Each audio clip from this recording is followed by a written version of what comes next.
Welcome to What's Important to You, the podcast where we explore purpose, passion, and the moments that truly matter.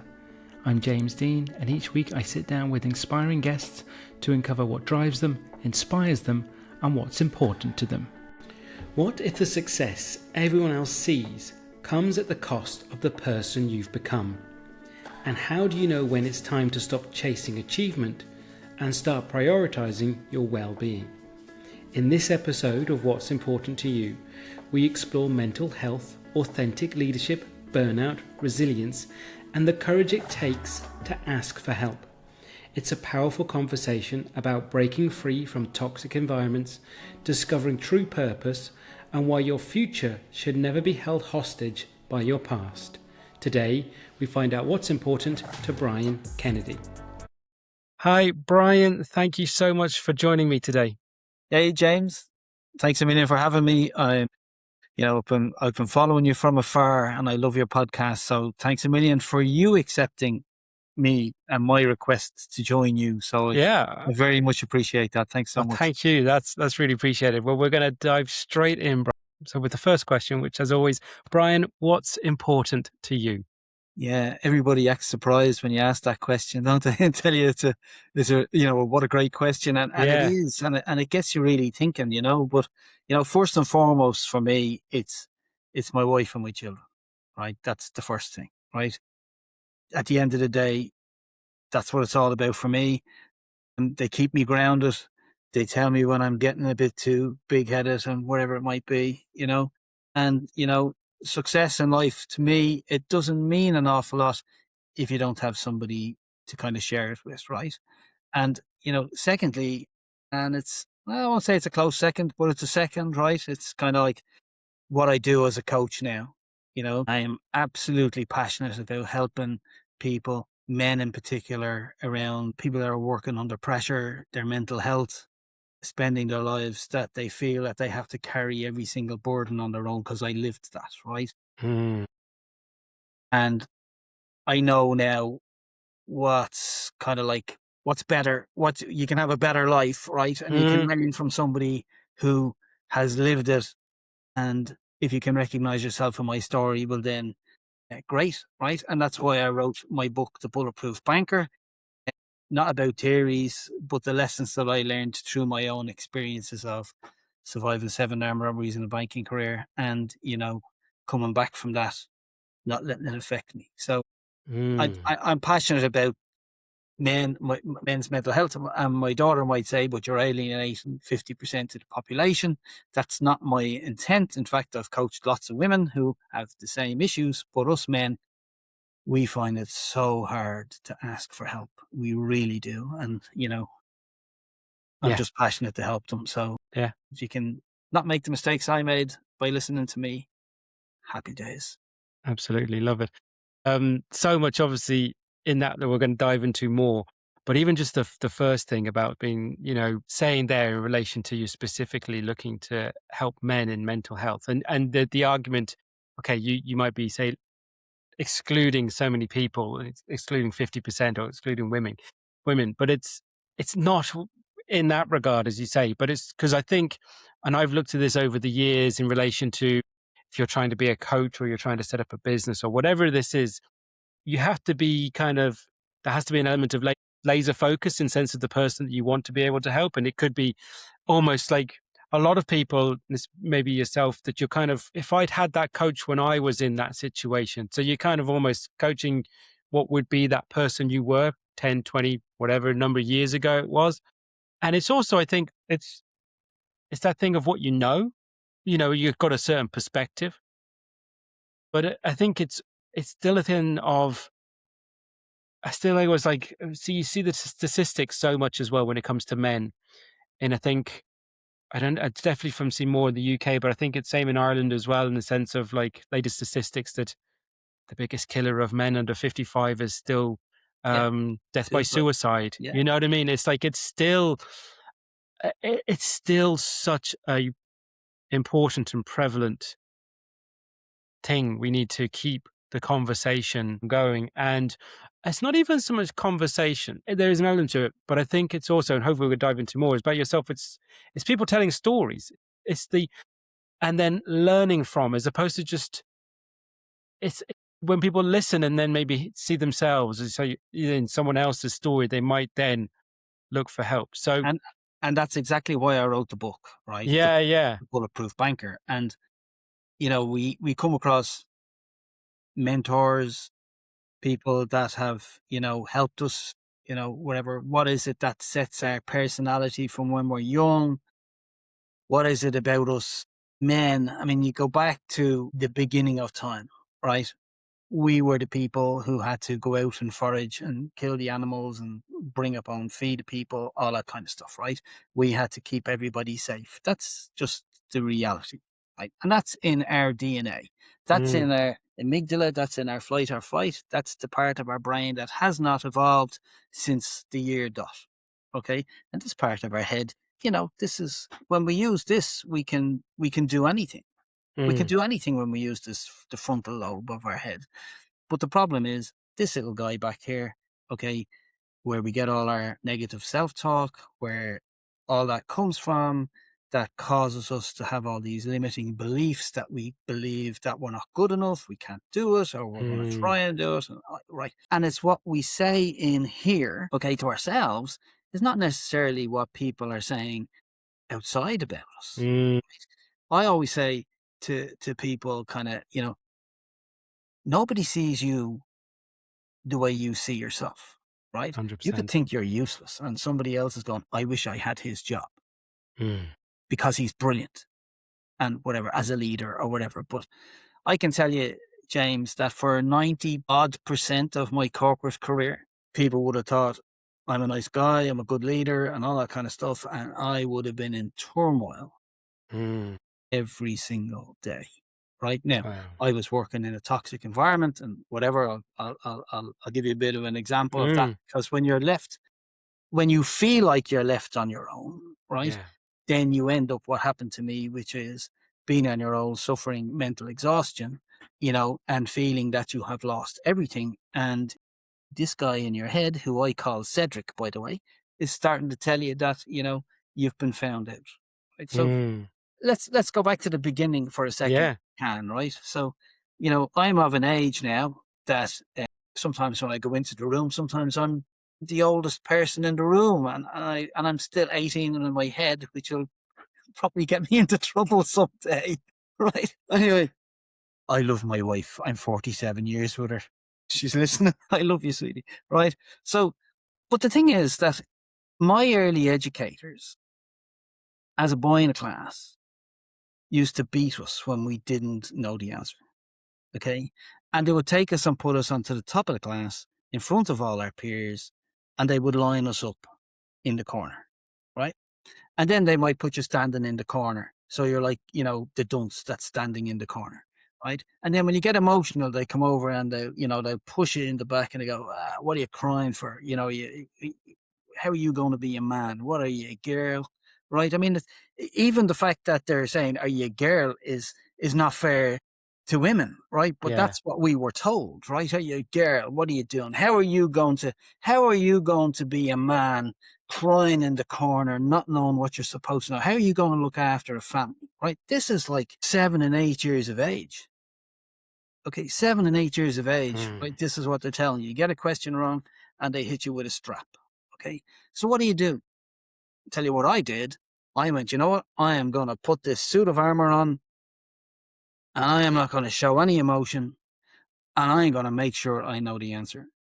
mm, And by the way, if I don't know the answer, I'm going to make you think I know the answer. Okay? Because if I go, sir, in the class, he's not going to ask me because he thinks I'm so desperate to give him the answer. He's going to ask James Dean, who yeah. doesn't know the answer, right? So what that did was that taught us, fear, guilt, and shame Mm, for not knowing what we're supposed to know as young boys who are being told this is what we must know for when we're going to be men, right? mm, Who do you talk to when you're crying in the corner? Nobody. You're gonna go home and say you got no, you're not. You're gonna stuff it in and you're gonna put it down. And I go into private school, secondary school, and it's even worse. It's worse, right? So what do? You become a really good soccer player. You become a really good rugby player. You get the not the affection, but Yeah. that gives you a break in the class because sometimes you're. I remember failing a maths exam and my rugby coach was my maths teacher, and my mother didn't let me play the next term in rugby. And the next exam, I got 100 out of 100, right?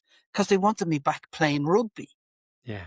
But when you got the questions wrong, you got beaten. The same thing, only we're older now, and it's even more intense to tell you, you're going to be a man. You have to know the answers. You must do this, right? And that is in my head, Yeah. and I bring that into my corporate life. Okay. And in my corporate life, it didn't matter what job I got. My first job working in a factory was where's the where's the opportunity for promotion, right? I Yeah. work like a dog. I get a promotion within 6 months. The union are up in arms. There's fellas there years that never got a promotion, but I worked my ass off. 6 months, I get a promotion to manage a machine as a machine operator. Me with a spanner. Listen, I'm a disaster, right? Okay. But anyway, you give it a go, right? You Yeah. give it a go. Okay. But I knew working in a factory was not what my mother sent me to private school for. And that's no disrespect to the lads that were working Yeah. in the factory, right?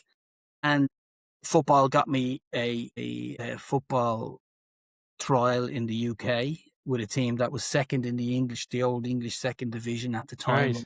when I was 21, right? Because I was a different animal on the football pitch. I Mm. would find any way to pass James Dean on Mm. the pitch, right? By hook or by crook. I would score, I would play well, I would do whatever I had to do to win, right? That was me. My wife hated Mm. watching me playing football. I was a different animal. But you see, this is where my head was. That's what I was like in football. Mm. What I was like in my corporate career. Everywhere that I worked, I got promoted, right? Because I had to be successful. Why did I Mm. be successful? Because my early educators told me that's what men have to do because I have to look after my family. Yet Mm. my wife has her own career and I'm off in my head chasing success, chasing success, chasing. Well, what does success look like? I have absolutely no idea. All I know is I get a promotion and I'm on to the next one. I don't even Yeah. take moments to celebrate that I've been promoted. But let me tell you that while I'm in my head working in a bank, I'm I'm working in retail bank in the branches, and in the 90s it was a very difficult place to work in Ireland. It was very busy. Okay. There was a big drug problem and we had no bandit screens and the places were getting robbed every single day of the week. Right. Mm. But I needed to be successful. Yeah. I tell a story about one of the 7 armed robberies I was in, which is the guy has me by the safe and he's slamming my head into the safe. Okay. And he's telling me to open the safe. And I'm kind of going, it's very hard to open the safe when you're slamming my head into it, right? And I can smell his breath. I can smell the whiskey on his breath. I can feel his black balaclava against my face as he's slamming me into the thing. And I'm reaching back to try to get the key that was supposed to be at the side of the safe. Okay. And somebody hadn't put the key back where they were supposed to. It was on the Mm. other side of the safe, right? There was safe was on a plinth. Yeah. Okay. And your man is slamming me into the safe, and everything goes slow motion, if you can Mm. imagine, right? Mm. And I'm thinking not about my wife or my child that I had at the time, right? Because we only had one kid at the time. That I'm not going to see them. That this guy, he's got a knife in the back of my neck and he's got a shotgun under my chin and he's slamming me into the safe, right? I'm not thinking about them. Mm. I am thinking, if I can stay calm in this situation, I'm going to be a pretty good bet for the next round of promotional opportunities to be a branch manager in this organization. My God. Okay. Now, that's a special kind of, this is what us men are like when we're chasing Mm. this and we're told that this is what we must be by our mentors and our leaders of whatever stage, Mm. right?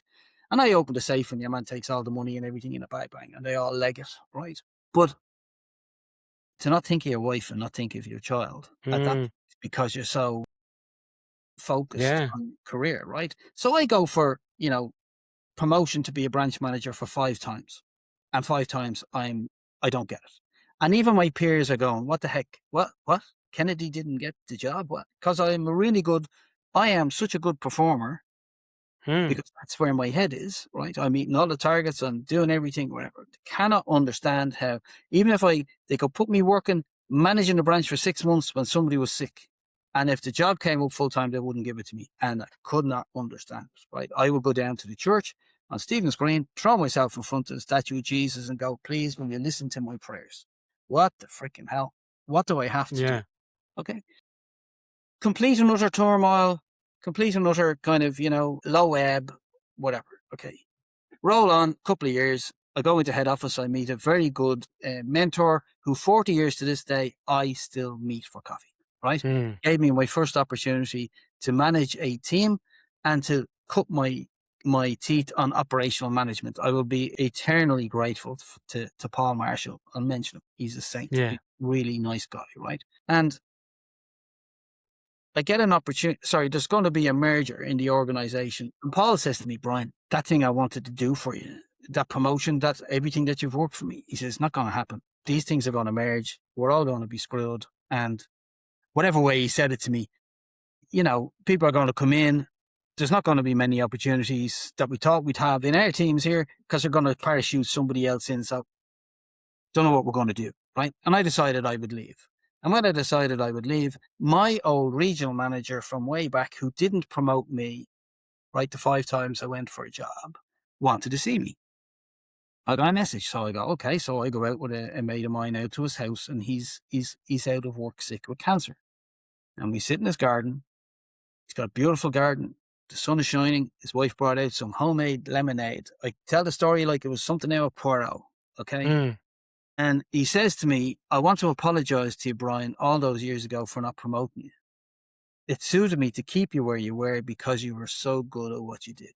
Right? Now, I am at my wit's end every time they don't give me a promotion. Mm. I'm in my head and I feel a failure. And Cedric is in my head saying, you're useless. You're never going to do this. Right? All the stuff that we men tell ourselves mentally. Mm. And you have people in your life who are using you for their benefits. Mm. And we don't have the self-awareness to see it because we're living our Mm. lives at 100 mile an hour because we're kind of chasing, and we Mm. can't see the reality, right? So when you can see the reality of somebody using you, you might go, whoa, hold on a sec now. What's the story here? I didn't have that perception. Yeah. Okay.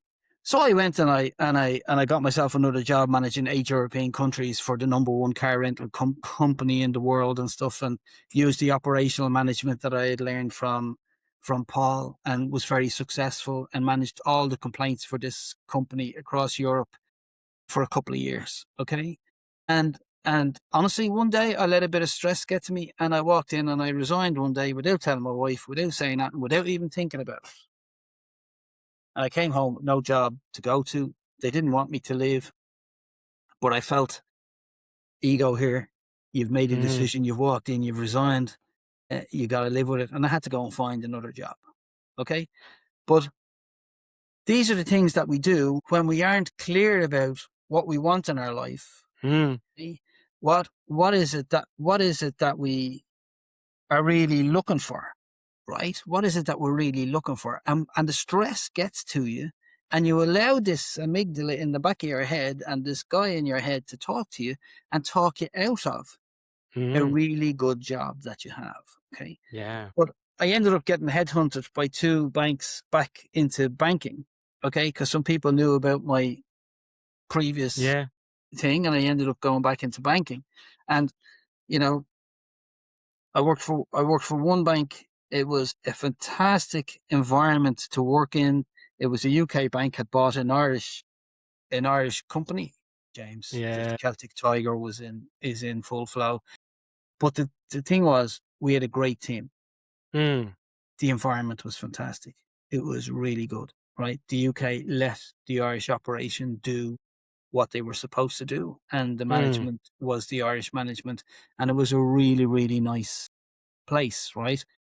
But the thing was, they got me cheap. Mm. From a financial perspective, I'm sitting there and there's people earning lots of money more than me. I had left banking. I couldn't believe the salaries when I came back into it from what I had left a Mm. few years previously. And somebody came knocking on the door and offered me a job. And I went, "Pff, there was no way I wanted to go to work for them, right?" But I showed it to my boss. And to keep me, he gave me a 20 grand pay rise overnight because they valued me and they wanted me and they Yeah. had me cheap. And I went, great, fantastic, brilliant, great. It was an environment that was really good. We spoke to each other, the management. We had a good group. We knew what we were doing. We had purpose. We had clear structure. We had knew how much money we wanted to lend, and I really enjoyed my time working for that organization. And then but I'm working my ass off, right? I'm still Mm. working at 100 mile an hour because you can't lend money in an organization with the brokers going, James needs to be in his house on Friday and I need to get you this document and everything is right. It's very, very busy. It's 100 Mm. miles an hour. And my father is dying, right? And he's got cancer and we go into hospital. And my dad, unfortunately, was an alcoholic, right? And hey, he loved me, he loved our family, but he couldn't help himself. He wasn't always, it sounds really strange to say he wasn't always an alcoholic. He was a Mm. very good businessman, right? He had his own shops when we were younger, all that kind of stuff. And then he drove a taxi when he went into that, and he had too much, I believe he had too much time on his hands, Mm. and he ended up falling into alcoholism worse than maybe what it would have been if he had a few drinks previously, Yeah. right? So I didn't have a great relationship with my dad. He died and he didn't leave any hole in my life, which is a Mm. hard thing to say and would Mm. kill me if I thought that that was the situation with my children. Mm. But here's the thing. Of all the people who would be sitting with my dad in the hospital when the doctor came and said, it's time to, Mr. Kennedy, bad news, it's time for palliative care and there's nothing else we can do for you. And it's delivered with such clinical, Mm. no humanity, no nothing. I'm there sitting with my dad, hearing that my dad is going to die. I'm going to have to tell my mother and I'm going to have to tell my sisters, right? Of all the people to be sitting there at that time, it just happened to be me. And he pulls across the curtain and he goes off, right? And my father said to me, son, he said, he didn't say Brian, he said, son, if I had my time over, the things I would do differently. And I'm kind of going, that's really profound, James, isn't it? Mm. Like you Mm. would like to think that you would learn something from that. Mm. Well, I came away from that and I lived my life at 100 miles an hour and I still did all the Same. work. I buried my dad. I spoke at his funeral and I learned nothing from that. Okay. Mm. And another bank came knocking on my door to offer me more money to come and work for them. And I went, this so happened to be somebody senior in the bank who had worked with me, who had worked with me and knew me from my very first job in banking and knew back to when they knew what I was like, right? Apart from the fact that they knew what I was like and what I was doing at that time, they just knew I could do a job for them. Mm. And I'm kind of going, I'm 47. I don't know whether I'm looking to move into some other organization and have new bosses and prove myself again and all this kind Mm. of stuff, right? And I am genuinely working my socks off. And I'm not at this point even really talking to anybody at home. It's work and work, work, right? So I'll go and meet this guy for coffee and he sells me the job. And I go, "Hmm, let me have a think about it." And at that time, my best friend, who was 46, was in hospital dying of cancer. Okay. This is a year after my dad died. Mm. We're the same age. And I go in to see him and I'm sitting there and we're chatting. And we used to have great crack, right? We walked the beaches of Wexford together. We used to Mm. eat 5 Big Macs after together. We'd have a competition, right? How many Big Macs you could eat when McDonald's was the only McDonald's in Ireland at the Yeah. time was on Grafton Street, right? And we were tight. Okay. I'm sitting there asking him, "Do you think I should take this job in this bank?" Now, where's my self-awareness? Mm. There's a chap coming to the end of his life now, he was great. It's just me kind of saying, "Where's my self-awareness?" At that point, there wasn't anything strange about the conversation when we were having it, but was it an Yeah. appropriate conversation to have when you're talking to your pal who's dying? Well, hey, you know what? When you're so wrapped up in yourself and your career and trying to be successful and chasing stuff, this is what you do, right? Because you don't have the self-awareness to look after other people and whatever. So, Mm. so he goes, "Take the job. You'll do it with your hands tied behind your back. You know you're a legend. You know exactly what you're doing. I know what you do. Blah blah. Take the job, right?" So I took the job, and I worked at the job, and everything was grand, but it was absolutely toxic environment. Mm. Irish bank. I'm working managing departments for two Irish banks that were being managed under one UK parent. Okay, all have both have their corporate values, both banks, right? But we're all working in the same building, and I'm managing the two. And the financial crash comes, okay, and the UK management come over, and they think that they can run an Irish bank better than the tight Irish Yeah. people that were running the bank, right? And you're meeting people for the first time, and they're not giving you really the time to understand what makes James Dean tick, Yeah. right? Are you a good leader? What's the story? They're just looking at your. Am I allowed to say this now? You're the Yeah. Sydney Paddies or something. I don't know, right? Yeah. There's Yeah. a Yeah. cultural difference, right? Yeah. And when somebody is there saying, mentioning the mainland, right? Then Mm. our 800 years of colonialization, regardless of whether you're political or not, fucking comes, and Comes out. you're going to get pissed, right? And you're going to go, "Fuck it," there's no need. There's no need for Yeah. that. There's no need to bring up that, right? Mm. And we know what we're doing, and we know all the Yeah. banks are struggling, and we know that there's been a financial crash, and whatever. And you know, I'm running a department that's lending money still, but not so much, right? Because there's people that still have applications and mortgages, whatever. But Mm. the other side of it is you have your mortgage, and you want to jump into a fixed rate because interest rates are going fucking mad, right? And I'm working 84 hours a week minimum. Mm. And I guess in my management team at our level, I'm probably not the only one, but I'm just going to tell you about me. I'm working 84 hours a week. I'm not talking to anybody at home. I have Yeah. a PA that's printing off emails from me and stuffing them in my bag, and I'm bringing them home, and I'm reading them while I'm having my dinner. If I'm lucky, I'm saying hello to my kids. I'm scribbling responses to these emails. There's 10 people kind of copied on an email. Every single one of them wants a piece of me, right? Every single one of them wants to give out if something isn't right, okay? Yeah. And my guys are the end of the chain to get stuff done for the customer.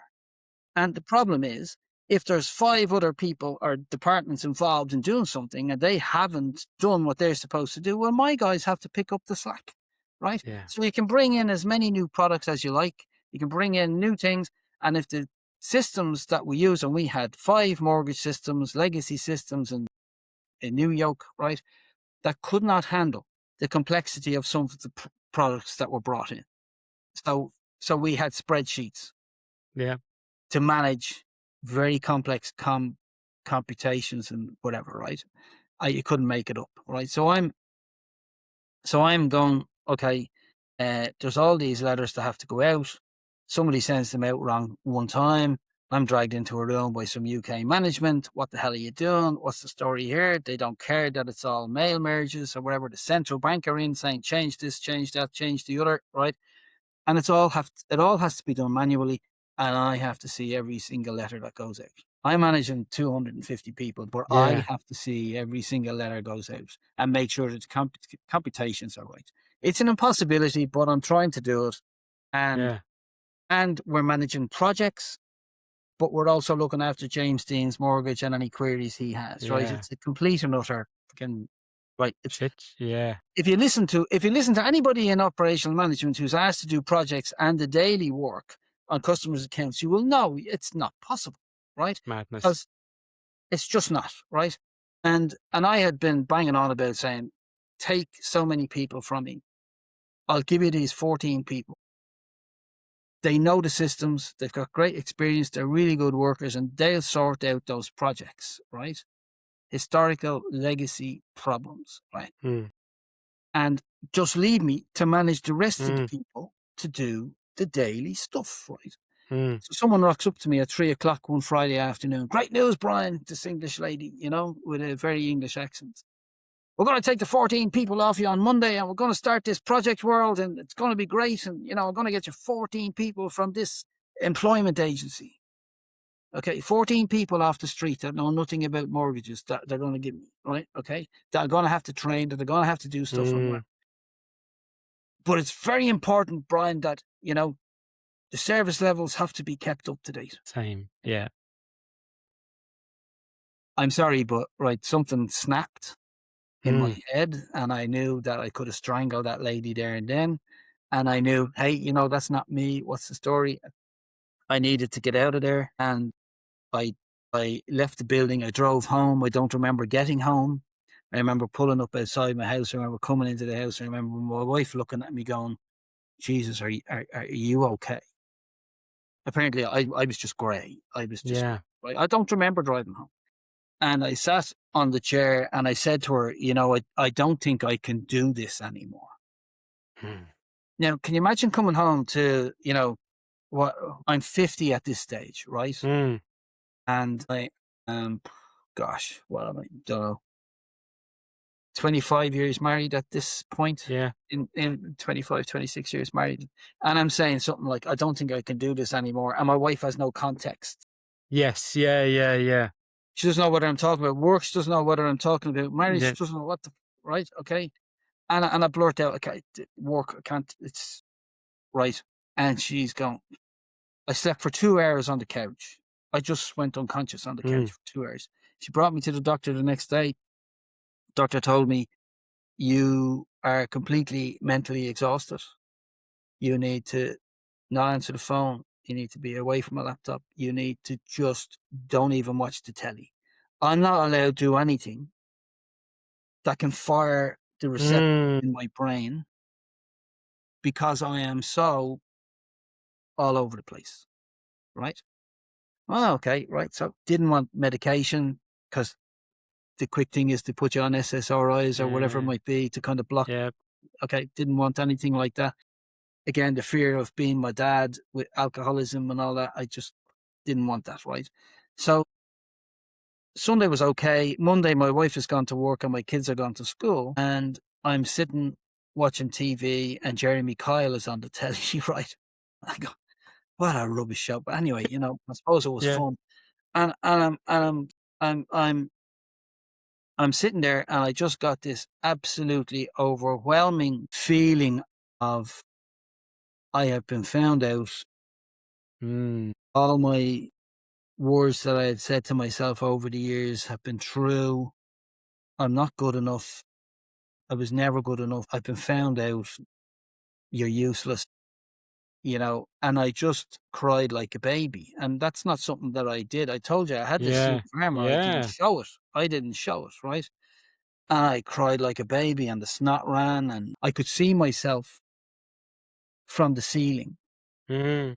looking at myself on the couch, right? Now, I like to think I'm a survivor. My twin sister died young and I promised back in the day that I would live my life for both of us. And to my detriment, I realized at that point I had forgotten that, Mm.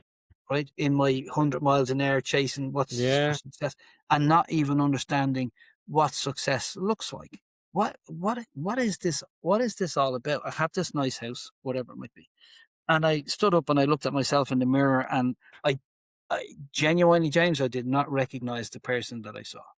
I Mm. didn't know who that person was, right? When you get to that point, when you're at that low ebb, when you think you're losing everything, when you're at that dark place, right? It is very scary. And Mm. and I heard this voice telling me to make a cup of tea and go out into the garden. And I have a very nice garden with a pond and there's lots of birds and whatever. It's very much like the garden I went to at the time of Puro, where I was told, I'm sorry I didn't promote you all those years ago, right? Mm. I had worked my ass off to get a house like that, Yeah.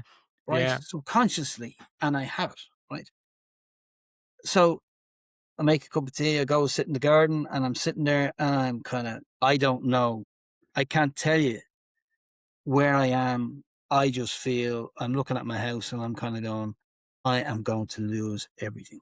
You know, I've got two investment properties, I've got my house, I've got three mortgages, I'm in a good job, I'm earning very good money, my Mm. wife's working, I got two beautiful kids, but I am feeling I'm going to lose everything because I am, if I lose my job, if I give up, if I can't, how am I going to pay for everything? What's the story? All right. Everything. It's all coming tumbling down, right?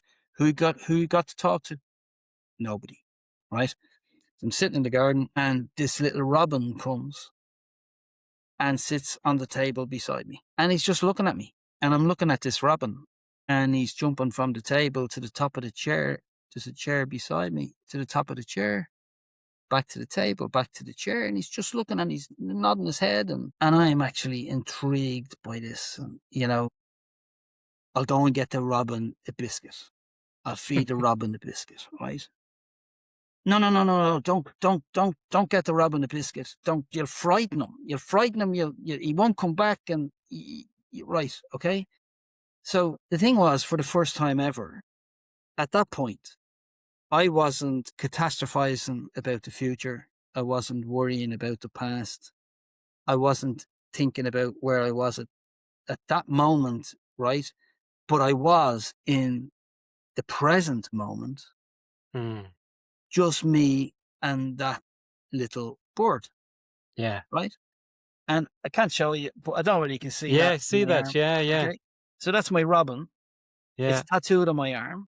And it Yeah. says, your future needs you, not your past. Mm. Okay. And I have that tattooed on my arm because I need to have that tattooed on my arm. Because just Yeah. because you get through something doesn't mean everything is grand. You still have good days, Yes. bad days. You still have that thing that you learned when you were a kid about, Yeah. as a man and all that kind of stuff, right? And and I kind of probably had a kind of a what you would call a spiritual kind of experience, if I put it Yeah. that way, in the garden, right? In that they say robins come to you that they might be somebody coming to help you, Yeah. right? And I have my twin sister who Mm. passed and whatever, right? And I like to think that that was her coming to help Mm. me to drag me out of it. But I'm lucky in that, you know, I decided there and then that if I can show that compassion for the robin by not getting up and moving the chair and Mm. frightening him to fly away to get him a biscuit, even though I wanted to feed him, could I not show a little bit of that compassion to myself? Mm. Actually, have I not done okay? I'm looking physically, right, where I am. Have I not done okay? Have I not got a decent job with good money? Is that not what I wanted? Is that not what success looked like? Am I not very blessed to have a beautiful wife and two perfect kids, right? Mm. Is that not what success Mm. is, even though I am in the throngs of the depths of a very dark place at that moment. And I'm kind of Yeah. saying to myself, you know what? Fuck them. Excuse my language. But Yeah. you know what? If you don't like me, I don't care. And I'm going to have to go back to work because I've got to work. Yeah. Okay. And I decided that, when I go back to work, what other people think about me, I don't care. If they want to think I had a nervous breakdown, well, that's their business. If they want to walk on eggshells around me, that's their business, right? Because part of the reason for that is because of the toxic environment that Mm. they led us to work in, Yeah. right? In the messages that came about how the bank was doing and what we had to do as the bank to bring it back to profitability and, to drag the thing back from the depths of whatever, and everybody's working their socks off. But in reality, you're not being told the full truth about Yeah. the present situation, right? So I went back to work, and the first thing that I was put on was a disciplinary improvement thing, right? Because I had been more than 14 days out of work. My God. Oh my God. Like, I just said, you know what, lads? Do your worst. Yeah, yeah, Do yeah. your worst. Never before did I ever have anything that might have been disciplinary or a reason for Yeah, somebody to say I wasn't doing well or whatever it might be. And I just went, you know what? Do your worst. I don't care. I'm coming in here. I'm yeah. going to do a good job, whatever. And I did, and I continued working. I put a plan in place to be able to pay my 3 mortgages, to retire when I was 60, to be mortgage free by the time I was 58, to get to a situation where I can travel with my wife, everything being well, and, you know, my kids, Mm, look after my kids. Right now, in saying yeah. that, I love my kids dearly, right?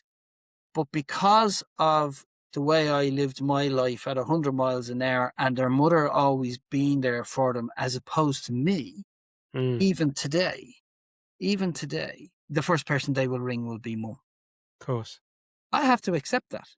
Now, that's not, it's not, I'm not saying that as a slight on me or whatever it might be. But what I'm saying is, you know, life is strange because you learn things as you go along. You don't just kind of go, oh, dad's back and, since he's Yeah. 50 and the last 16 years have been great and he's built a relationship with us and I have great crack with them. And, I'm the dad now. I'm not just this guy that was working all the years or whatever, but they still ring mum first because mum was there at the times when really I should have been there as well. Yeah. But I was in my head trying to build a career, even though my wife had a career. So I'm doing nothing to help her in her career, by the way, right? She's Mm, still going to work and having her career and bringing the kids to the creche and school and whatever. And I'm yeah. getting up and falling into work, working 84 hours a week, right? I'm worrying about financially, I'm worrying about mortgages and I'm worrying about all that kind of stuff, right? And I'm not saying anything about that at home because Mm, we don't yeah. do that as men. We Yeah. we feel like we have to hold the weight. We have to Mm, carry that whole weight, right? So, you know, I'm a guy with a good faith, right? I've had that spiritual experience in the back garden. I read the word of God in my local church occasionally, right? I have on my other arm, if you can see that there's 16, which is Psalm 16 tattooed on my arm, right? Which I decided that when I mean, let's say when I got my act together, which is very hard on myself, but when I mm, realized what I was doing and I had went for some counseling and stuff, I needed to share what was going on, right? So I would talk to my wife, I would talk to my kids, right? But I needed something higher. I needed to believe, and I always believed in something higher that could help me carry the weight, mm, right? And Psalm 16, if you read it, is all about, God or Jesus helping us carry the weight and keeping us on the right path in life so that we can have the life that we dream of. Right now, mm, not everybody is religious, right? So I yeah. accept that. I'm just kind of going, you know what? If you can slow down in life, you can be a bit mindful, you can actually understand what you want out of life. And as men, we can be not like me, where I'm telling you 95% of my corporate career was just absolute torture in my head every day that I was working. Yes, if you talk to any of my work colleagues, they'll say to you, Jesus, you hid that well when they read my book. Yeah. I had no idea you were in Yeah. your head like that, or you went through that, or whatever it might be. I We knew you were busy. We knew the pressure was horrendous, but to the extent that you're in this dark place when you were sick, Mm, no idea, right? So for me, I have this, the true Brian came out, right? yeah. What does success look like? Okay, the suit of armor came off, so I could be more vulnerable and talk to people. I was more in tune with the people who I had to manage in the bank. Okay. Mm, Give you an example, James. Some of the ladies in the teams that I would have managed would have been of an age where they were probably starting to struggle with menopause. Before I had my breakdown, I, as a manager, as a man, Not a clue. Not a clue.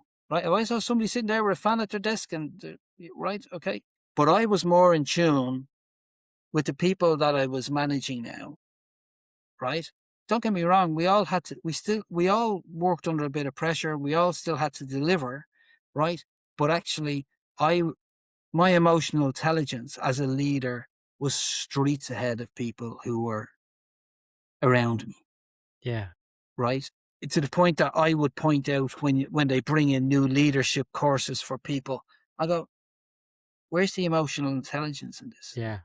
Right? I've got a 300-page manual on the latest yoke that was brought into the bank before I left in 2020, right?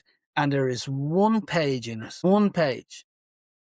not even a full page, that would even hint at emotional intelligence and really thinking about what's going on with the people in your team, right? Yeah. As opposed to having difficult conversations, Yeah. organizing one-to-ones, Yeah. you Yeah. know, Yeah. Yeah. performance related, this, that, and the other, getting the Yeah. numbers done and all that kind of stuff. Yeah. It's incredible, right? But i- what I'm trying to get across is like I've had I have a really good life and I've had a good life, Yeah. right? But if I look back I'm 66 in September, Yeah. my torture in my head didn't have to be that way. Yeah. And Yeah. for you, anybody your age, working in a good job, working under pressure, there's nobody saying there's not going to be pressure. There's No. nobody saying, whatever. But working in a toxic environment and working in a toxic culture, right? Mm. Working at 100 miles an hour, not being clear about where you're going or what you want to do, needs you to kind of say, hold on a second. I don't need a Robin experience that Brian Kennedy had in the garden Mm. to slow down, be in the moment, recognize that I'm bloody good at what I do. And this asshole over here is not going to continue wrecking my life over numbers in the company because they're Mm. not managing me correctly. Or this organization that I work for really doesn't walk the talk that they say Mm. when they look at their values and their culture and wherever. And you kind of go, well, how are we going to call that out?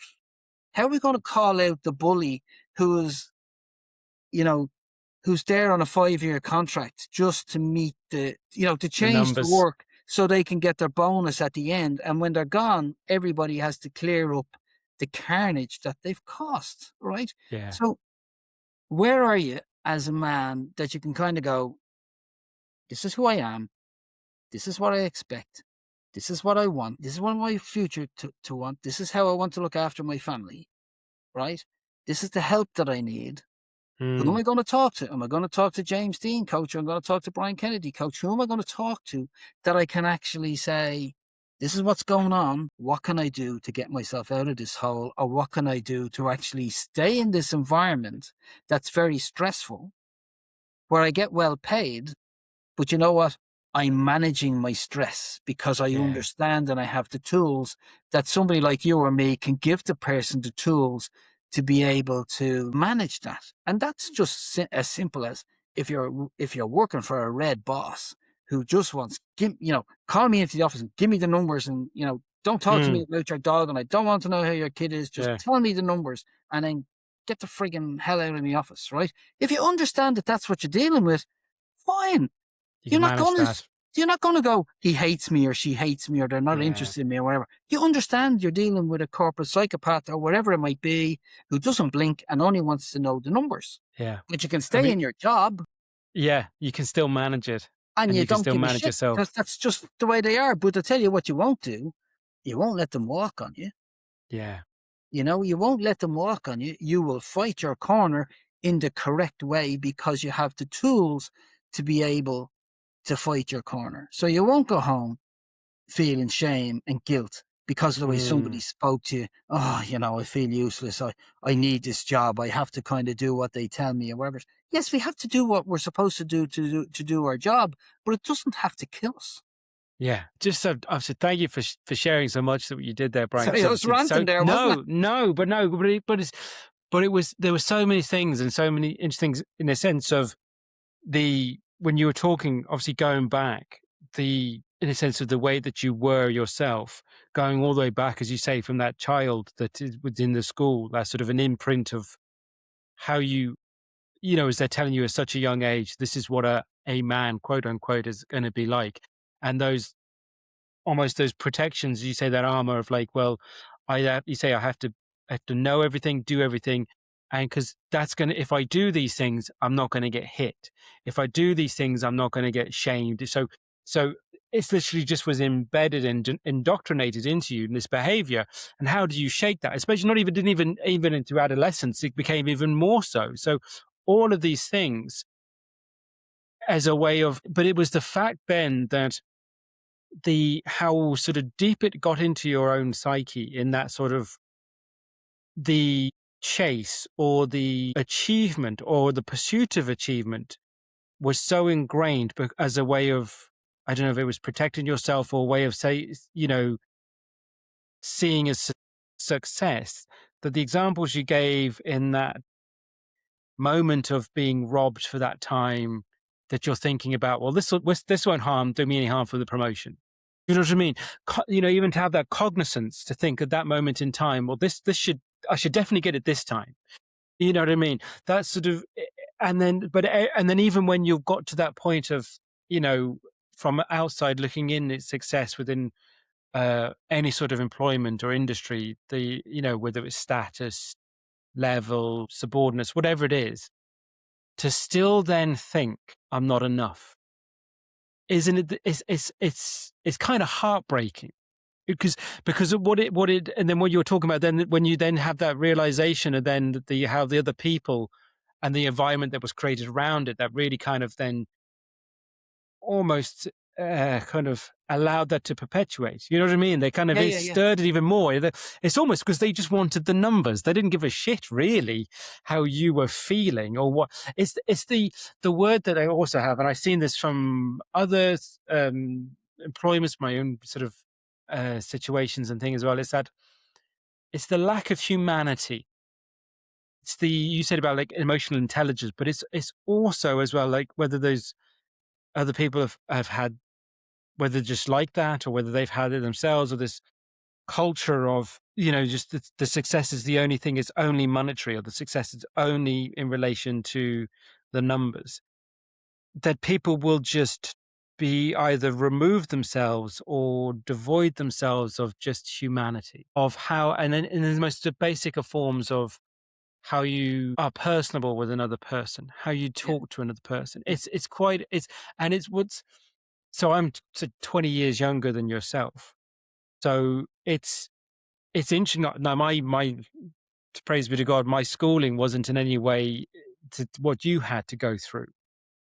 Was it as progressive as maybe people would think it would have been 20 years later? Maybe not as much. And there's still an element of shaming, but not in a physical way. And you know what I mean? Like, that Yeah, we yeah, didn't have yeah, yeah, that. yeah, yeah. But there's still I can still remember some sort of hang ups from my school days in sense of being shamed and things in front of peers and things like that. There's still probably, if I was to think about it, that still have some sort of behavioral connotations to myself.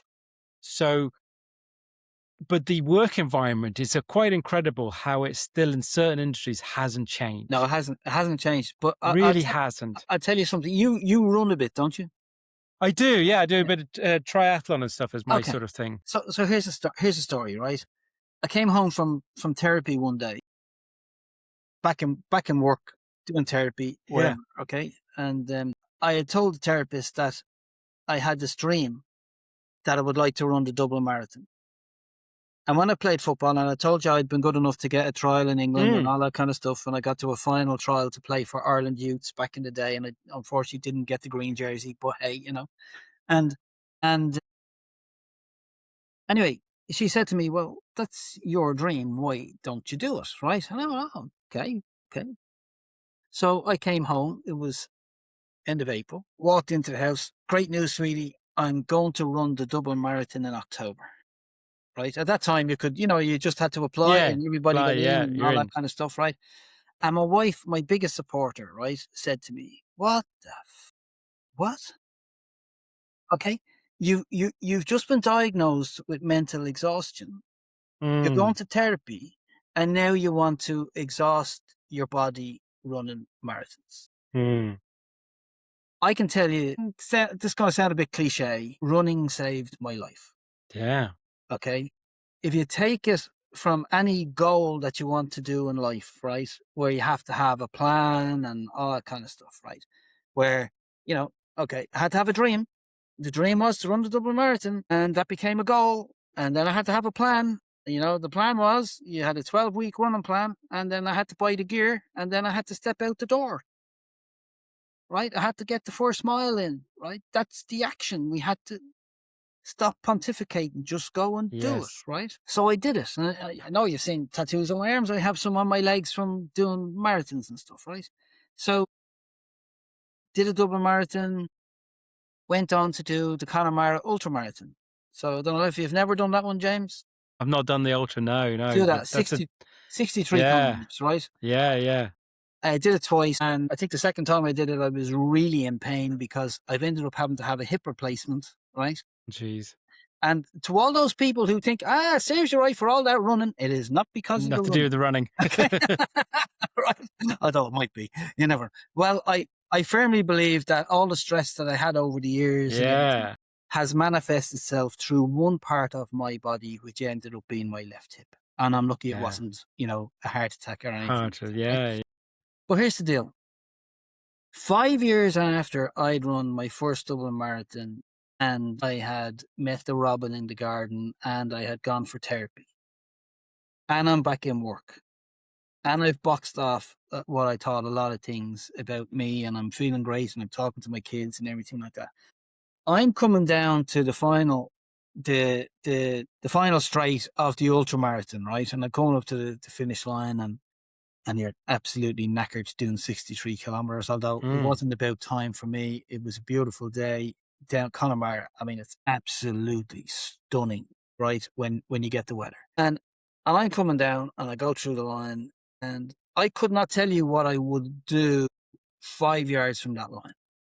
I'm just gonna go through the line and go, mm. right. I go through that line and I punch the air and I say, "Dear Dad, I'm not useless." I screamed that.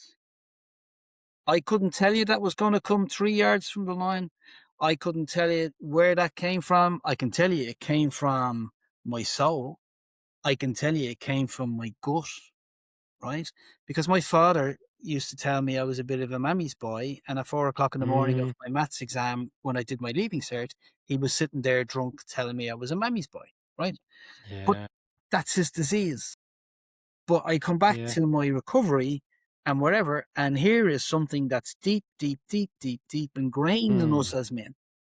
yeah, And it took the ultra marathon. And I knew when I did that, you know what, there was a there was a freedom, a yeah, true freedom that I felt, you know what?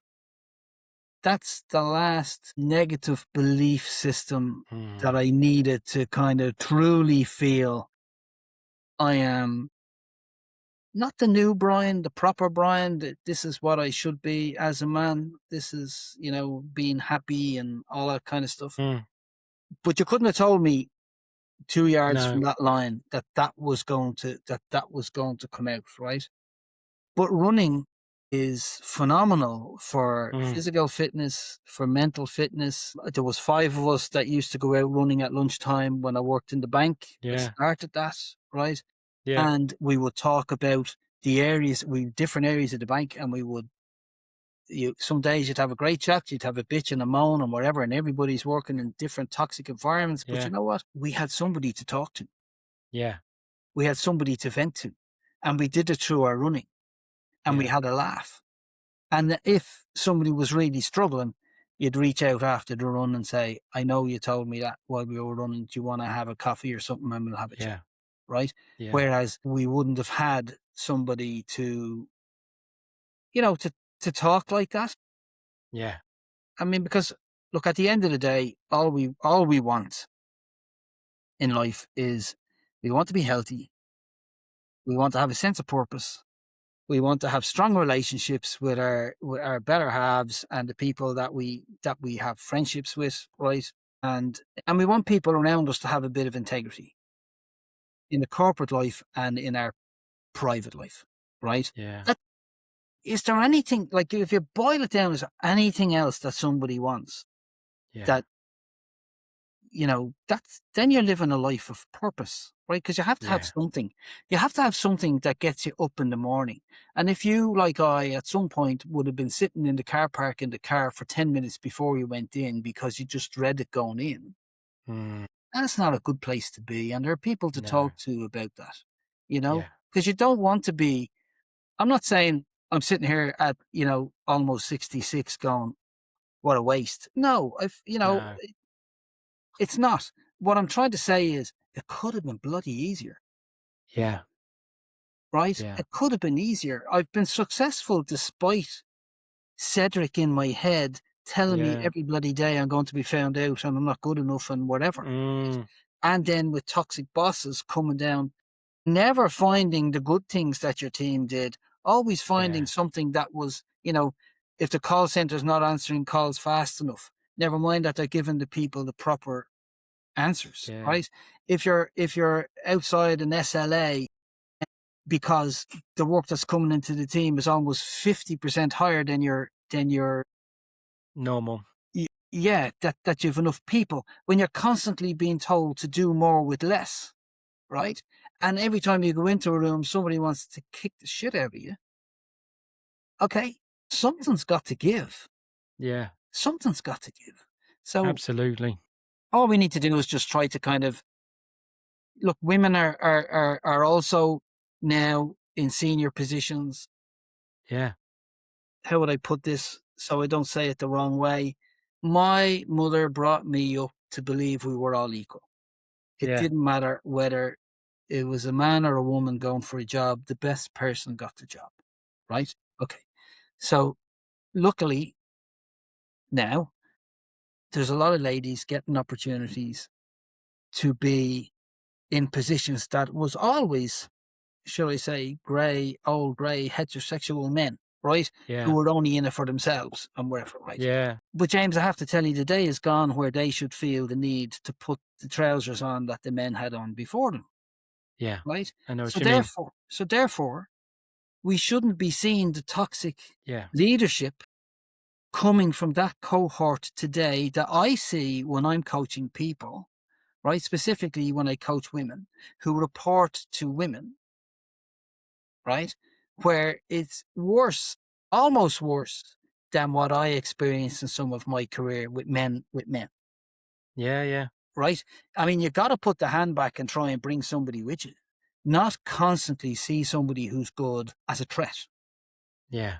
right? And I'm back down to the 300-page book of Yeah. leadership, right? Which is just it's just the same playbook Yeah. called different paragraphs, but isn't actually doing anything, as you said, about the humanity of leadership, the emotional, we can call it the emotional intelligence, right? Yeah. When I came back into work, if somebody said to me, my kid is sick, or somebody, whatever it might be, right? I'd say, do you need to go home? Go, go, go, right? Okay. It was never, can you go for an hour and come back? Or Yeah. can you Yeah. stay till four Yeah. o'clock and then go, right? Okay. Yeah. Yeah. Because I also learned that when my son burnt my house down when he came home from, I never told you that actually, No, you know, Jesus. yeah, when he came home from university one day and cooked us dinner and didn't put the cooker off, right, properly. Jesus. So look, Yeah. we all Happens. have these things to face in our lives, right? Yeah. So if we can learn how we react, Mm. okay, to what the adversities that happen in our lives, right? By being more present, by being more aware, like the house is the house, that Yeah. Yeah. I, we'd a laugh about that, right? And we still slag my son over that now, and Yeah. Yeah. it's 13 years later, right? We still, it's a bit of a sore point for him, but like it's fun for us to kind of remind him about it. But at the end of the day, you kind of want to kind of go, people will make mistakes, right? The problem with me and my environment where I worked when I had a breakdown was mistakes were not acceptable, right? You had to be in your house on Friday, and if I didn't have all the documentation, then you couldn't be in your house on Friday. Yeah. If I let you into your house on Friday and I didn't have a document and then I wasn't going to get it, there were financial implications for the bank and for you, right? So therefore, mistakes were not allowed. They were, and that sounds really kind of weird, not acceptable. They weren't Yeah. Yeah. acceptable. Yeah. That's why I go into a room every day of the week and there was 4 or 5 people waiting to kick 7 shades of pink out of me Yeah. from for the team, It's you know? yeah, and it's so much in again, so much interesting what you're saying. But the first thing when going back to when you're doing when you talk about the marathon, the ultra marathon, and what you said when you came across the line, that was incredibly powerful because I think that's, you know, because especially when you're talking about, working with men in particular, and even from not even from a, I would say, not even a negative, it's not necessarily a negative stereotype when it comes to men, but being useful is almost fundamental. I think for everyone, you want to be useful for something. So to come out with saying the phrase that I'm not useless, you know what I mean? Yeah, It's like, yeah. it's, as you say, that could only come from something that you didn't even know expected. So I thought that was really powerful because I think that's like, if you were to break down a lot of people, but men in particular, that, because it could have been from a teacher, it could have been from a parent, it could have been from a coach, it could have been from one point they've been told they've been useless. Do you know Yeah. what I mean? And that Yeah, can yeah. be that's a brutal word. You can take out Yeah, the really that could be really harsh. yeah. So it's like that's a really powerful almost where you said it's like especially in the moment and quite an empowering statement, I think, when you That say it. word useless may not have been used, but Yeah, it's no, absolutely. but it's what you heard. It's what you heard, Absolutely. Yeah, right? exactly. Okay. So the perception of the word is coming because of Yeah, how it's just been described. Absolutely. yeah, So you're internalizing it in that way, right. even though it's not directed. So Yeah. so here's another thing, right? So I would have been a kid, what am I gonna be like as a dad, right? Mm, I don't wanna be like my dad. I don't want to say, mm, I loved my dad. Let me just say I loved my dad. yeah. My dad had is a disease, right? Like any drug addict or whatever. But Mm, let me just say this, right? Because this is important for men if they're living their life like I was, right? mm, I don't want to be my dad. I don't want to be like my dad. I don't want to be like my dad as a dad to my kids. I don't want to do to my family what my dad did to our family, to traumatize me, my sisters, or whatever it might be, whatever. But here's the deal. And this was hard, and I had to learn this through my therapy. I had a to-do list the length of my arm, and I'm working 84 hours a week. I'm not talking to my wife or whatever, right? Every time I got something off the to-do list, I got a dopamine hit. mm, Whether I knew it or not, I got a dopamine hit. Would I have worked 90 hours a week to get the other thing off my to-do list? Quite possibly, right? My father, when he had a drink, got a dopamine hit. What did he do? He'd have another drink, he'd get a dopamine hit. So what do I do? And it's very hard to kind of say this. I don't want to be my dad. But suddenly I realize I am doing to my family through my work what my father did to us through his drink, right? So I'm kind of going, I have fought all my life not to be like my dad. And here I am working 84 hours a week, not talking to my wife and my kids, doing exactly the same, getting the same dopamine hit, but through a corporate work, not sitting at a bar drinking beer. yeah. And that absolutely sickened me when I Mm, went that through and I had to be honest with myself about that, yeah. right? I had to be. And that was part of the reason why I kind of said, you know what? If my early mentors, taught me fear, shame, and guilt, then I have to take on board what I'm learning from this now and how that affected, how my dopamine hits getting things off and working all those hours and, reluctantly going to school plays and being there just about on time and wherever it might be.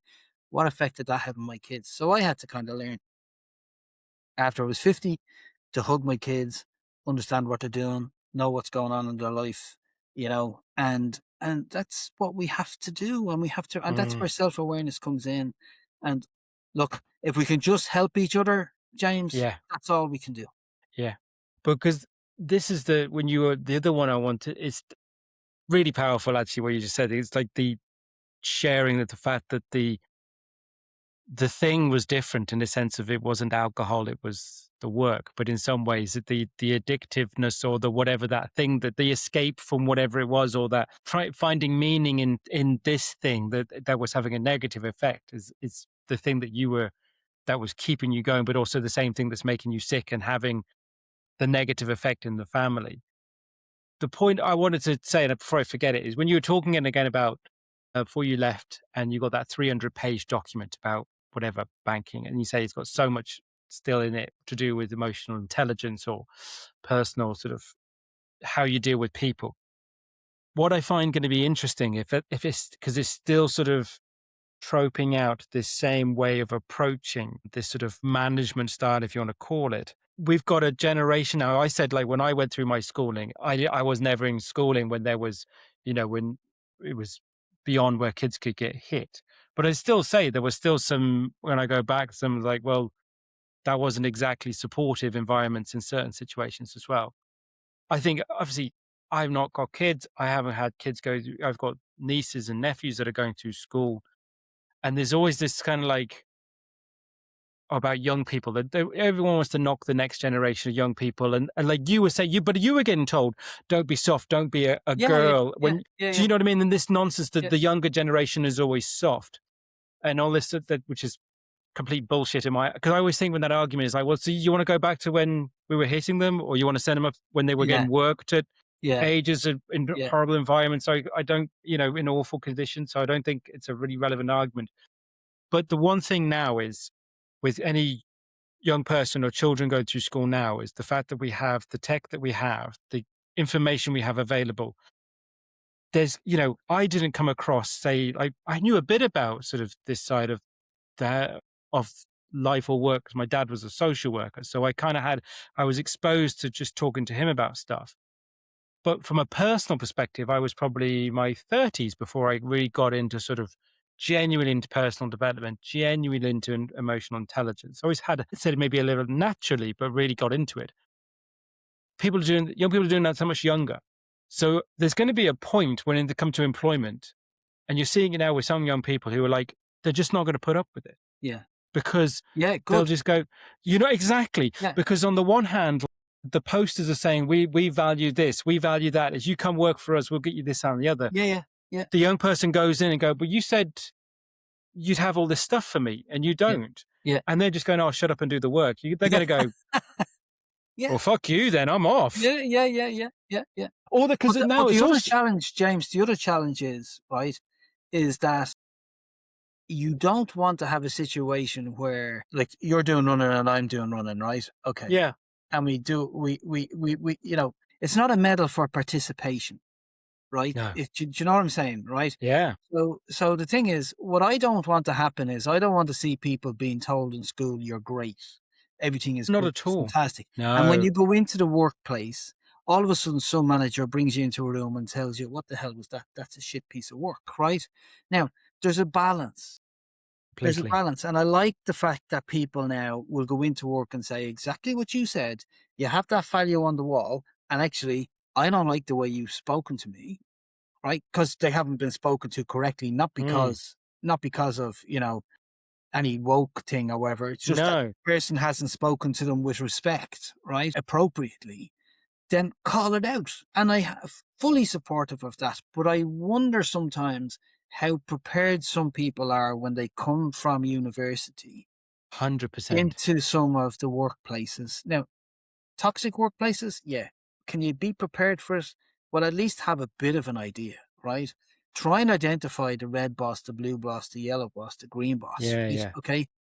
Because you need to understand what it is that you're dealing with. Because, there are the guys out there and the women, just say the guys, who will tell the bosses everything is great up here, Yes.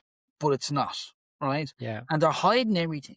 And then Yes. something blows up and we pay the price, not the boss, right?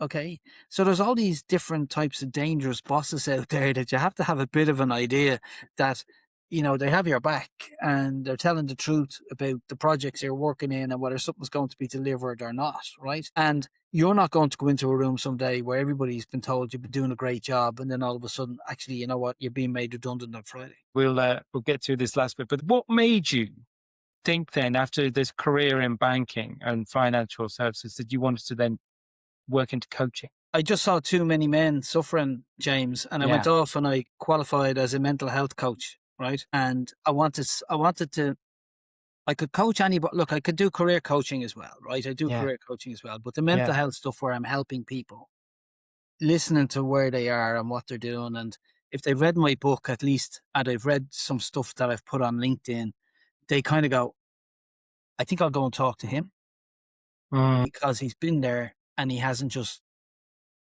got a master's. I don't mean a master. Do you know what I mean? He's not just gone yeah, to university and he's coaching because I yeah, know we're all using the same tools and whatever it might be. But sure. from an empathetic perspective, I actually I can see the difference between somebody who needs coaching and Mm, counseling, and yeah, there's a very thin line, right? absolutely. And I'm very careful not to cross over into that, Of right? course. But I think because of what I've gone through and what I know about being in your head and I know about chasing success and not knowing what it looks like, that I can actually sit down with somebody and ask them those questions about, well, Yeah, what are you looking for? yeah. Why are you looking for that big job? What is it? The Mm, money? Is it the car? Is it you want your mates to think you're great?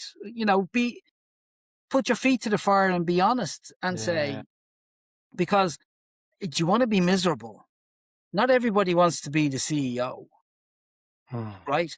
And sometimes in corporate, when they do their 9 box matrix about, the people that are high performers and low performers, they box the people who just want to come in and do the job yeah, as yeah, a low performer. And I'm kind of going, yes, yeah, yeah, fucking yeah. stop. I These know. people are as important as the people who want to be the CEO or the team leader or the manager or Yeah, whatever it might be. Not everybody wants to be that. Give give them absolutely. a break. Yeah, So I can just I that's what I wanted to do. I wanted to give back. yeah, So I do some voluntary work yeah, as well, career wise for an organization. It's genuinely, James. I can earn money. I'm not shy about saying, if I'm talking to people and they want, there's a cost, right? But you know what? There's a cost to success in life. yeah. 100%. How much do you want to pay? Because you know what? I could have paid for it with my family. Yes. My wife's a saint. I could have paid for it with. There's not many people that would put up with me not talking. I don't mean not talking to them, but you know what I mean? Like not being present Yeah, and, having 2 kids and leaving her to do everything and all that kind of stuff, right? There's not that many people out there, and we're 47 years together this year, right? It's a lifetime. I am truly, truly blessed. Okay. But the thing is, I've had to also look when I wrote the book about not only the stuff that I've told you about me, but the effect that that had on her yeah, being alone with the kids and doing stuff while I'm in my head. That's a whole yeah, different heartbreaking flipping thing, yeah, because there's two sides of every coin. So we have for to be sure. mindful of that, right? But um in the corporate world it's kind of like, Jesus lads, can we just, you know, if you have that suit of armor on, if you don't have somebody to talk to, and most people have less than 3 people if they had the deepest, darkest secret in the world and you needed to tell somebody and you didn't want it to be on the internet, they say people have less than 3 people in their circle of friends that they could trust to do, Yeah, right? I'm sure some people don't have anybody. So that's where yeah, I'm kind of going, you know what? I decided I couldn't carry the weight of everything that I've told you, right? And, I don't push it onto anybody else. I have some help here with my Samson, with Jesus helping me carry it, and that's me, yeah. right? But Love it. coaching can help people identify it. understand Yeah, where the problems are coming from. What do they really want in life? What does success look like to them? Because, at the end of the day, everybody wants to be happy. And sometimes just being happy is the best barometer you can have of being successful. absolutely. You've gone through a couple obviously that are on that are tattooed onto yourself, but I am going to ask one of my final three questions, which is, what is there a quote or a phrase that's important to you? Well, I've two, and I have them tattooed on my Mm. arms. Yeah, yeah, They can't get any closer, right? I've got the Robin, your future needs you, not your past, yeah. right? And I have over here, don't be pushed around by the fears in your mind, but be led by the dreams in your heart. I love that. Okay. Yeah, Why do you mark yourself, Brian? Jesus, I got people kind of going, God, you're 60 something and you got a fair number of yeah, tattoos there, Brian. And I'm kind of going, yeah, but they all mean something. yeah, yeah. Anybody that has a Absolutely, tattoo will tell you it means something. But look, for sure. I can have days where, I might feel guilty about the past, and, I look at that, or I might feel a bit down, and I'll look at that and I kind of going, you know what? My future needs me, not my past. The people Yeah, who didn't give yeah, me a promotion, whatever it is, I know who I am. Remind me who I am. Don't go back there, because that's our makeup. We tend this guy back here, yeah, this thing. He wants you back here. He wants you, right. yeah, And but being pushed around by the fears in your mind, it's kind of like, don't do this because, don't go there because, don't ask that question because, it's a silly question and you might look like an idiot and you find out that 20 people in the room want to ask the same question. yeah. Be led by the dreams in your heart. So, what dreams do we have? You and I have done running. At some point, that was a dream. Mm, I still know people, I don't know about you, I still know people who are still talking, 16 years after I started running, tell you. that are still talking about, oh, someday I'll run the Dublin Marathon. I don't Yeah, yeah. judge them. I don't judge No, them. But what I am saying is, there'll never be a good time yeah, to kind of absolutely. to Yeah, do it. You just have 100%. to kind of do Get it. stuck in. Yeah, Yeah. absolutely. Who've been the biggest influences in your life? Wow. So I have to say my mother was one, right? Mm, Um, of course, I have to say my dad because, yeah, you can kind of talk about the negatives with my dad and stuff like that. yeah, At the end of the day, how many times did I mention my dad in this and I didn't really yeah, mention my mother, right? But my yeah, mother was the biggest influence from a positive perspective, right? yeah, Who who would have always been my biggest supporter, right? And my wife being my biggest supporter now, if you like, right? But my mum yeah, would have been my biggest supporter, that any time I came home, having won competitions, medals, made a big deal of it. Now, she would not have a clue if I came home with 2 gold medals and a silver medal and a cup from the community games, right, one time. yeah, And what a big deal that was. It was just, oh, well done, son. That's great. A big hug, whatever it is. But actually, that was a big deal. That was a big day for me. But yeah, I just went home and put them in the drawer. On to the next yeah, thing. On to the next thing, yeah, right? Um, but she taught me about equality, diversity before it was ever in vogue, to respect everybody, right? To see people as your equal, treat people right, open the door for a woman. yeah, Try and yeah. use your head, okay? But when she died in 2018, James, I have to tell you this. Mm, She taught me that when my time comes, I have no need to be afraid to die. I have no regrets. I have no secrets. I have no nothing. My kids know I love them. My wife knows I love them. It's just, I have my faith. The time is going to come. And, at the moment, as I sit here and I say to you, I will say she has taught me not to be afraid when that time comes. But there's also the other thing that people say, you never meet an atheist on their deathbed, right? yeah, yeah, yeah, But that's what she did. And then, I'm always eternally grateful to Paul Marshall back in the day, who gave me my first opportunity to manage people. Saw something in me, yeah, saw something in this young guy who had it tough in the branches, and gave him an opportunity when he asked for it to manage people. And he didn't know me from Adam at the time, right? Yeah. To set up the first call center from a bank back in the day, to manage their mortgage team, to interact with senior people that, would have interacted with him, to the point that we still meet Yeah. 40 years later, and we have a bit That's of a lovely. laugh and stuff like that. Yeah. Yeah. They've been the two, and obviously Martina, I'm Yeah. with my wife since she was 16 and I was 18. Yeah. Yeah. She can read me like a book, but For that's sure. that's a Yeah. blessing. That's a blessing and a curse, James. What can you do? Yeah. 100%. Lovely. It's been absolutely wonderful to chat to you, Ryan, and hear your story and what you're doing now for men, which is beyond important. And I'm sure there's plenty of people, but men especially, who are still living the life that you were living, and who hopefully, if they hear or see this, that it might trigger something in them to, whether it be reach out to you, reach out to me, or reach out to anyone that might be able to assist them. I have one more final question though for you, which is, what's important for your future? There's a couple of things really, right? One is,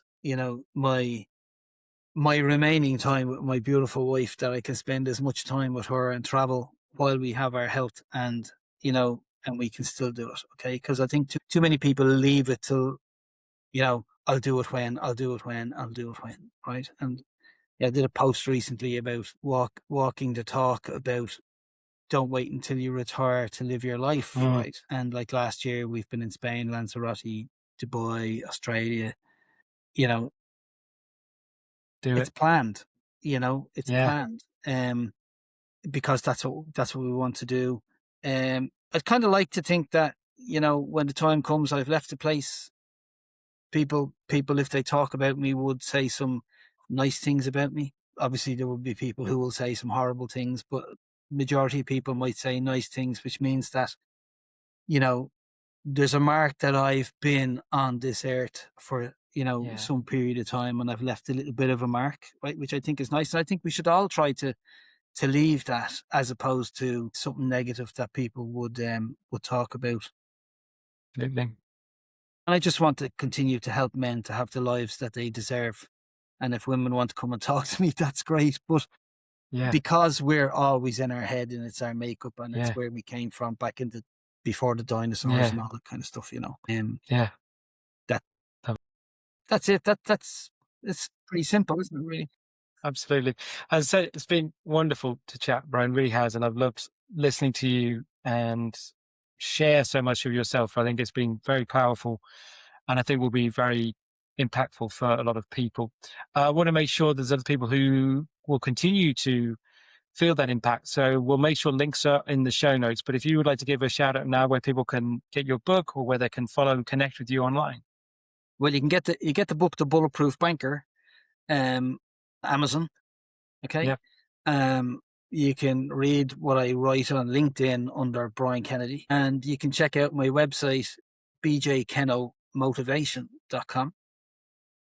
Didn't really yeah, think through the name of it, did I really? I try to motivate people and get them to change and things like that. absolutely. Kenno was what I was called in school, and I have a whole cohort of people in my career who only know me as BJ and not Brian, right? So I just came up with that Did the two? BJ Kenno motivation, and it worked for me. It's a personal thing. It's a bit of an internal joke. If Yeah, they check that love out, it. they see all the places that I've spoken to, radio stations I've been on to try to get the message across. And obviously, if they want 100%. to come and talk to me, I'd be delighted to talk. Absolutely. So make sure that those links are going to be in the notes. So make sure you check them out. Anyone who's watching this thing. Brian, once again, thank you so much for chatting to me. Thanks for having me, James. I really appreciate that. Thank you so much for accepting my request to come on, because I've been a big fan for a 100%. long time. Thank you so much. Thanks. Thanks for listening to What's Important to You. If you enjoyed this episode, follow or subscribe wherever you get your podcasts. And if it resonated, share it with someone who might need it too. I'd love to hear your thoughts.